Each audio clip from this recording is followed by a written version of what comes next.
അരുൺമോഹൻ, പ്രധാനമന്ത്രി നരേന്ദ്രമോദിയുടെ 2025 സ്വാതന്ത്ര്യദിന പ്രസംഗം വികസിത ഭാരതം എന്ന ലക്ഷ്യത്തിലേക്കുള്ള ഭാരതത്തിൻ്റെ യാത്രയ്ക്ക് കൂടുതൽ ലക്ഷ്യബോധം പകരുന്നു. യുവശക്തി, സാമ്പത്തിക പരിഷ്കരണങ്ങൾ, ദേശീയ സുരക്ഷ, സാങ്കേതിക മികവ് ഇവയെ കേന്ദ്രീകരിച്ചുള്ള പ്രഖ്യാപനങ്ങൾ 2047 വികസിത രാഷ്ട്രമാകാനുള്ള ഭാരതത്തിൻ്റെ ദൃഢനിശ്ചയത്തെ എല്ലാം ഊട്ടിയുറപ്പിക്കുന്നു. നമ്മൾക്ക് ഒരുമിച്ച് വലിയ സ്വപ്നങ്ങൾ കാണാം, ഞാനൊപ്പമുണ്ട് എന്നാണ് മോദിയുടെ വാക്കുകൾ.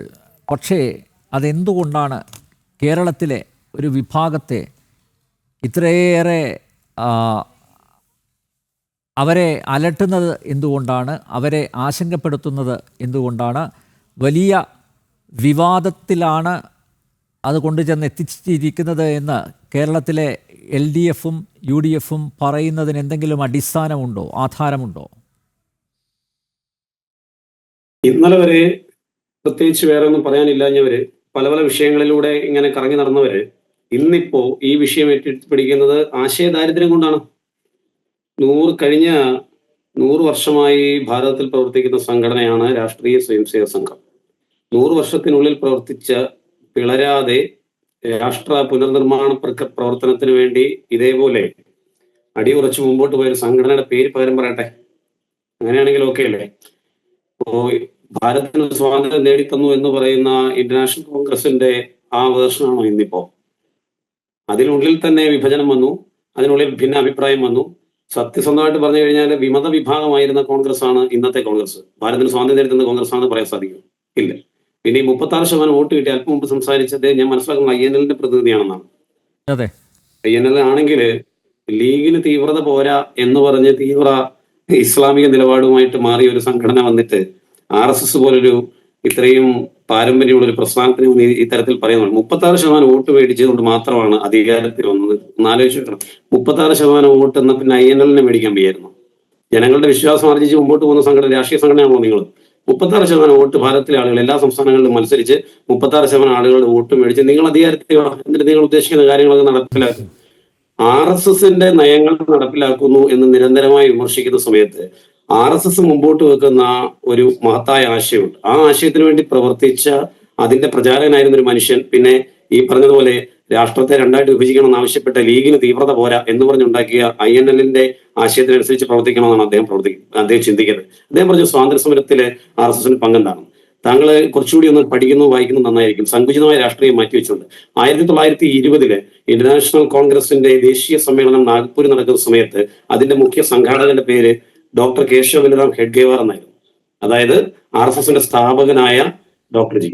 ചുരുക്കി പറഞ്ഞാല് 1920 ഓർക്കണം. ഇത് ചരിത്ര രേഖകൾ പറയുന്നതാണ്. 1962 RSS എന്ത് ചെയ്തു? RSS ചെയ്യുന്നത് കൊട്ടിഘോഷിച്ച് ചെയ്യുന്ന ഒരു സംഘടനയല്ല. RSS കർത്തവ്യമായിട്ട് ഏറ്റെടുത്ത് ചെയ്യുന്നതാണ്. അതിന്റെ രേഖകള് പഞ്ചാബിലെ സ്വയംസേവര് ഈ ഇന്ത്യ വിഭജന സമയത്ത്, ഇന്ത്യ പാക് യുദ്ധത്തിന്റെ സമയത്ത് പഞ്ചാബിലെ സംഘത്തിന്റെ പ്രവർത്തകർ വളരെ ആക്റ്റീവായിട്ട് ഈ യുദ്ധത്തിലെ ആർമിയെ സഹായിക്കുന്ന പ്രവർത്തനങ്ങളിൽ വ്യാപൃതരായ സമയത്ത് അന്ന് ലാൽ ബഹദൂർ ശാസ്ത്രിയുടെ ആവശ്യപ്രകാരം ഒന്ന് എഴുതി തരണം, നിങ്ങൾ നടത്തിയ സേവന പ്രവർത്തനങ്ങളെ സംബന്ധിച്ച് നമുക്ക് പ്രസിദ്ധീകരിക്കണം, അത് ലോകം അറിയണമെന്ന് പറഞ്ഞ ലാൽ ബഹദൂർ ശാസ്ത്രിയോട് അത് ഞങ്ങളുടെ കടമയാണ്. ഒരാഴ്ച അമ്മ അസുഖമായാൽ അതിനെ ചികിത്സിക്കുന്ന മക്കൾ ചികിത്സിച്ചതിന് ശേഷം ഇത്തരം വിവരങ്ങൾ എവിടെയെങ്കിലും പുസ്തകമായി എഴുതാറുണ്ടോ എന്ന ചോദ്യമാണ് RSSന്റെ രണ്ടാമത്തെ സർസംഘാലയായിരുന്ന അക്കാലത്തെ സർസംഘാലയായിരുന്നു ഗുരുജി തിരിച്ചു ചോദിച്ചത്. ചുരുക്കി പറഞ്ഞാൽ ഇതൊക്കെ മനസ്സിലാക്കണമെങ്കിൽ വിശാലമായ ഒരു കാഴ്ചപ്പാട് വേണം. അതുകൊണ്ട് ഈ സങ്കുചിതമായ രാഷ്ട്രീയം കൊണ്ട് നടക്കുന്ന സമയത്ത് അത് മനസ്സിലാക്കാൻ ബുദ്ധിമുട്ടാണ്. മറ്റൊരു പ്രധാനപ്പെട്ട കാര്യം, ഉപ്പു സത്യാഗ്രഹം ബഹുമാനപ്പെട്ട മഹാത്മാഗാന്ധി പറയുന്ന സമയത്ത്, അനൗൺസ് ചെയ്യുന്ന സമയത്ത് എല്ലാ സ്ഥലങ്ങളിലും ഉപ്പു സത്യാഗ്രഹം മാത്രമല്ല, കടലോര പ്രദേശങ്ങളിൽ ഉപ്പു സത്യാഗ്രഹമായിരുന്നത് മഹാരാഷ്ട്ര പോലെയുള്ള സ്ഥലങ്ങളിൽ വനസത്യാഗ്രഹമായിരുന്നു. വനനിയമം ലംഘിച്ചത് ഇതിനെതിരെ ബ്രിട്ടീഷുകാർക്കെതിരെ നടന്ന ശക്തമായ പോരാട്ടം, അതിന് നേതൃത്വം നൽകിയത്, അതിനൊപ്പം ചേർന്നത് RSSന്റെ സ്ഥാപകൻ തന്നെയായിരുന്ന ഡോക്ടർ ജി ആയിരുന്നു. ഞാൻ പറഞ്ഞത് അല്പം മുമ്പ് സൂചിപ്പിച്ചല്ലോ, ഓരോന്നും ചെയ്യുന്ന സമയത്ത് അത് ഞങ്ങൾ ഇത് ഞങ്ങൾ എന്ന് പറഞ്ഞ് എഴുതി പബ്ലിഷ് ചെയ്ത് ചെയ്യുന്ന സംഘടനയല്ല RSS. അത് അന്നും ഇന്നും സംഘം ചെയ്തുകൊണ്ടിരിക്കുന്ന പ്രവർത്തനങ്ങൾ വാർത്താ ശിബിരത്തിൽ എന്തിനാണ്? സംഘം അഭിപ്രായ വ്യത്യാസമുള്ള ആളുകളെയും അവരുടെ ആശയം മനസ്സിലാക്കാൻ വേണ്ടി. ഇപ്പൊ ഇദ്ദേഹം ഈ പറയുന്ന ഈ INLന്റെ നേതാവ്, അദ്ദേഹത്തിന് RSSന്റെ ക്യാമ്പിലേക്ക് കടന്നു വരാം, അനുമതിയോടുകൂടി അദ്ദേഹത്തിന് RSSന്റെ ക്യാമ്പിലേക്ക് വന്ന് അവിടെ എന്താ നടക്കുന്നതെന്ന് അദ്ദേഹത്തിന് പരിശോധിക്കാം. ഈ തരത്തിൽ അദ്ദേഹം ക്ഷണിക്കപ്പെട്ടതിൽ പ്രകാരം വാർത്തയിൽ ശിബിരത്തിൽ പങ്കെടുത്ത ഗാന്ധിജി RSSനെ പുകഴ്ത്തി എഴുതിയ രേഖകൾ ഇന്നും സംഘത്തിന്റെ കയ്യിലുണ്ട്. ഞാൻ പറഞ്ഞു വന്നത് ഇത് 1962 ഒരു കാര്യം കൂടി, പ്രധാനമായ കാര്യം, 62 ഇന്ത്യ ചൈന യുദ്ധത്തിന്റെ സമയത്ത് ഒരു സന്നദ്ധ സംഘടന എന്ന നിലയിൽ, ആത്മാർത്ഥതയുള്ള ഒരു സംഘടന എന്ന നിലയിൽ, രാജ്യസ്നേഹമുള്ള, രാഷ്ട്രത്തിൽ അഭിമാനിക്കുന്ന, രാഷ്ട്രത്തിന്റെ സ്വത്വത്തിൽ അഭിമാനിക്കുന്ന സംഘടന എന്ന നിലയിൽ RSS അത് വേണ്ടുന്ന സഹായങ്ങൾ ചെയ്തു കൊടുത്തതിന് 1963 ഈ പറയുന്ന നെഹ്റു തന്നെ സംഘത്തെ ഔദ്യോഗികമായി തന്നെ ക്ഷണിച്ച് റിപ്പബ്ലിക് ദിന പരേഡിൽ പങ്കെടുത്തിട്ടുള്ളതാണ്. അപ്പൊ ഇതൊക്കെ ചരിത്ര വസ്തുതകളാണ് നിലനിൽക്കെ RSSന് ഇതിലൊരു പങ്കുമില്ല. അതുകൊണ്ട് RSSന്റെ പേര് പറഞ്ഞത് പാകിസ്ഥാൻ, ഇത് ഒന്ന് ആലോചിച്ച് നോക്കണം. അദ്ദേഹം പറഞ്ഞത് പാകിസ്ഥാൻ പ്രധാനമന്ത്രി നടത്തിയതും ഇന്ത്യൻ പ്രധാനമന്ത്രി നടത്തിയ പ്രസംഗം തമ്മിൽ എന്താണ് വ്യത്യാസമാണ്. അദ്ദേഹം അല്പം മുമ്പ് ബഹുമാനപ്പെട്ട അനിൽ നമ്പീർ തന്നെ സൂചിപ്പിച്ചല്ലോ. അദ്ദേഹം ഈ പ്രസംഗത്തിലുടനീളം അല്പം മുമ്പ് ശങ്കുറ്റിദാസ് വളരെ വിശദമായി അതിനെക്കുറിച്ച് പറഞ്ഞതുകൊണ്ട് ഞാൻ അതിലേക്ക് കടക്കുന്നില്ല. ഈ ഓരോ കാര്യങ്ങളിൽ എവിടെയാണ് രാജ്യവിരുദ്ധത അല്ലെങ്കിൽ ഇതര മതവിദ്വേഷം, ഏതെങ്കിലും ഒരു മതത്തെ അവഹേളിച്ചുകൊണ്ടോ അപമാനിച്ചുകൊണ്ടോ ഒരു സ്റ്റേറ്റ്മെന്റ് അദ്ദേഹത്തിന്റെ ഈ പ്രസംഗത്തിൽ നമുക്ക് കാണാൻ സാധിക്കും. അപ്പൊ ചുമ്മാതെ എന്തെങ്കിലുമൊക്കെ ഗീർവാണം പറയുക, അല്ലെങ്കിൽ അത് കാര്യം നിരാശയിൽ നിന്ന് വരുന്ന കാര്യം. ഇവരെ സംബന്ധിച്ച് ഒരു കാരണം, ഞാൻ ചോദ്യത്തിന്റെ ഏറ്റവും പ്രസക്തമായ ഭാഗത്തിലേക്ക് വന്നാൽ, ഇനിയൊന്നും ചെയ്യാനില്ലാതെ വരുന്ന സമയം ഉണ്ടാകുന്ന ഒരു വെപ്രാളം ഉണ്ടല്ലോ പ്രതിപക്ഷത്തെ സംബന്ധിച്ച്. ഞാൻ മനസ്സിലാക്കുന്നിടത്തോളം ഈ വെപ്രാളം വളരെ അവർക്ക് കൂടുതലാണ്.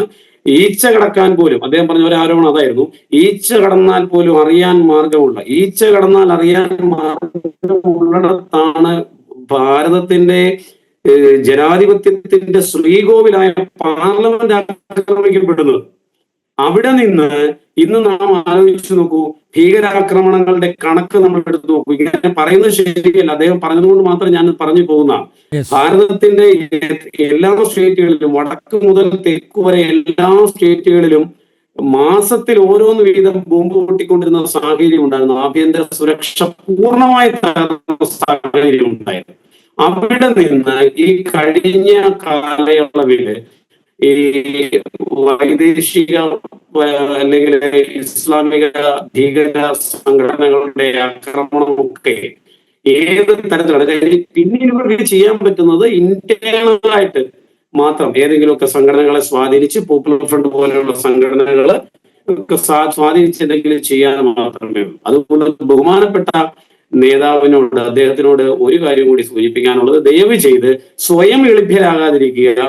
അദ്ദേഹത്തിന്റെ നേതാവ് തന്നെ ആണ് KT ജലീൽ. പാകിസ്ഥാൻ അനുകൂല പരാമർശം നടത്തി കുറെ കാലം അദ്ദേഹം ഒരിടത്തും ഇല്ലായിരുന്നു.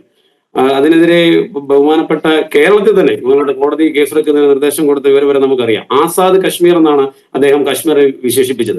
വിഘടനവാദികൾക്കെതിരെ ഇന്ന് വളരെ കൃത്യമായി പ്രധാനമന്ത്രി പറഞ്ഞൊരു സ്റ്റേറ്റ്മെന്റ്, വിഘടനവാദികൾക്കെതിരെ ശക്തമായ നിലപാടെടുത്ത് മുമ്പോട്ട് പോകാൻ രാഷ്ട്രത്തിന് കഴിഞ്ഞു എന്നുള്ളതാണ്. ഈ വിഘടനവാദികൾക്കെതിരായ നടപടിയിലായിരിക്കാം ഇവർക്ക് ഭയം.